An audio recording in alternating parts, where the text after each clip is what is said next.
Hey, what's going on, everybody? Today, we're going to be talking about something really exciting, the brand new September 24th update for Dragon Ball Sparking Zero. I know a ton of you have been waiting to hear about what exactly got changed, what's new, and how this might affect the way you're playing the game. So let's take our time and break everything down together. This isn't just a quick glance at patch notes, this is going to be a full conversation. Like I'm sitting here talking with you about everything that was added, fixed, and adjusted. The update itself comes with a big highlight, the Daima Character Pack 2 DLC. And alongside that, there's a free update available to everyone with some pretty impactful balance changes, tweaks to how battles play out, and even a new stage. So yeah, there's a whole lot to unpack here, and by the end of this video, you're going to feel fully caught up with all the little details. So first off, let's talk about the new content, because that's always the exciting part when an update drops. If you're a season pass holder, you probably already noticed that early access went live on September 21st. And then for everyone else, the official release is hitting on September 24th. The Daima Character Pack 2 is stacked with 6 fighters that definitely bring a fresh feeling to the roster. You've got Goku in his Daima form, both Mini and Super Saiyan 4, Vegeta Daima rocking Super Saiyan 3, Majin Duu, Third Eye Goma, and Giant Goma. It's a pretty wild lineup when you think about it, because not only are you getting some forms we don't usually see in a fighting game roster, but there's also that sense of variety. You've got transformations that fans have been asking for, and some really unique characters that shake up matchups in ways that might surprise you.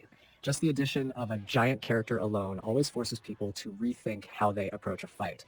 And now we've got Giant Goma to throw into the mix. Now, even if you're not picking up the DLC, there's still something in this update for you. The free update brought with it a new stage called the First Demon World. And honestly, new stages are sometimes underrated, but they matter a lot because it changes the vibe of your matches. It's not just a backdrop, it's about how certain arenas feel in terms of atmosphere and how it gets you into the moment of the fight. On top of that, you get to keep your matches feeling fresh instead of seeing the same few stages over and over again. I've already had a chance to see the First Demon World in action, and it's got that darker, more supernatural vibe that really fits with the Daima content, so it feels like a natural extension of the theme. Now let's get into the nitty-gritty stuff, the balance adjustments and battle system changes, because honestly, that's where the game really shifts. So in this update, one of the first things they addressed was how transformations work in single battle. Before, you might have noticed that some characters could actually recover health when transforming, and while that sounded kind of fun, it really created balance issues. That's gone now. No more free health when you transform. Instead, they added a different incentive that actually feels pretty interesting. Now, if you transform using a skill stock, your character gets a permanent attack buff, which is a really cool way to reward transformation without it just being free health regeneration. And it's smart because that buff only sticks around as long as you stay transformed. If you revert, the buff disappears. That's going to make people think a lot more strategically about when to use transformations, not just because of style points, but because there's a real gameplay benefit tied to it.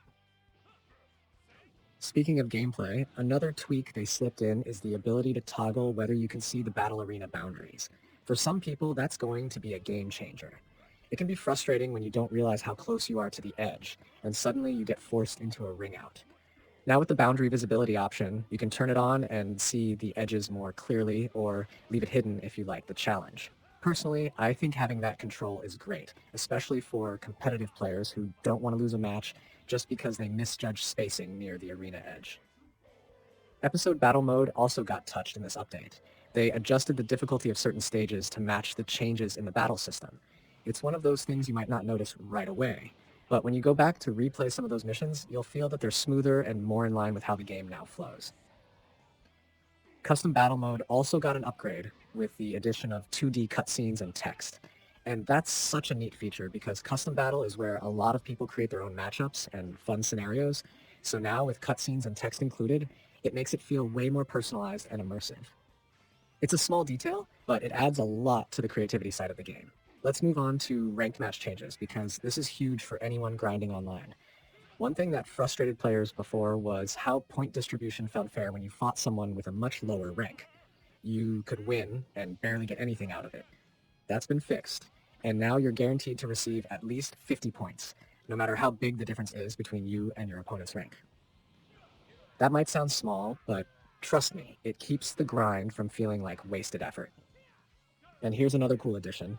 End-of-season rewards now give special text titles to the top 100 players overall, and even to the top 100 players for each character. That's such a neat way to show off not only skill, but also dedication to specific fighters. Imagine being top 50 with your favorite character and having a title to prove it. It's those bragging rights that make online ranking worth chasing.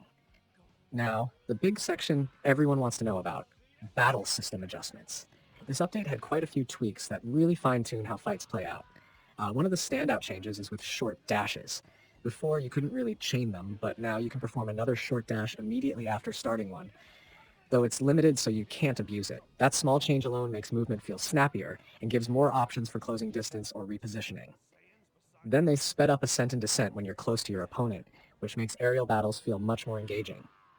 If you've ever been frustrated that moving up and down felt sluggish when you're right on top of someone, this fixes that problem.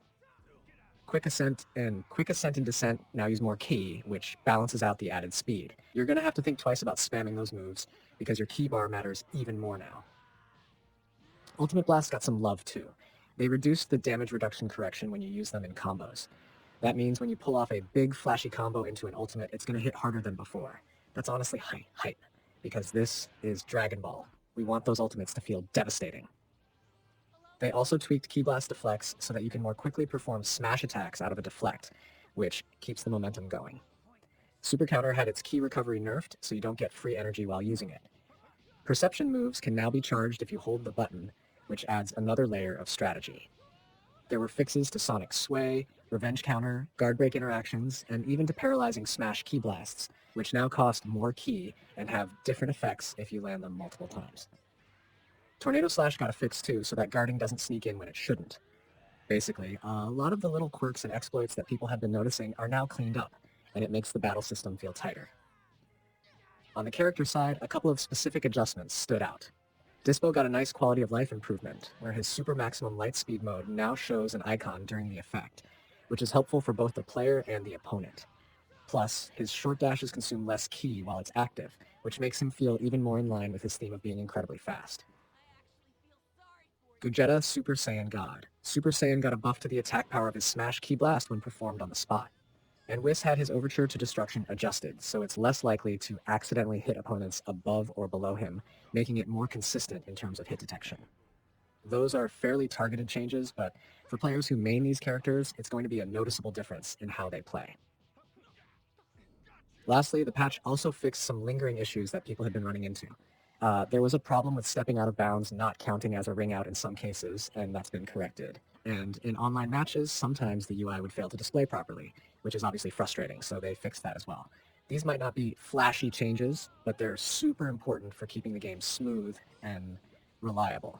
So when you put all of this together, the new characters, the new stage, the transformation rework, the ranked match rewards, the battle system changes, the character tweaks, you can see this is a pretty substantial update.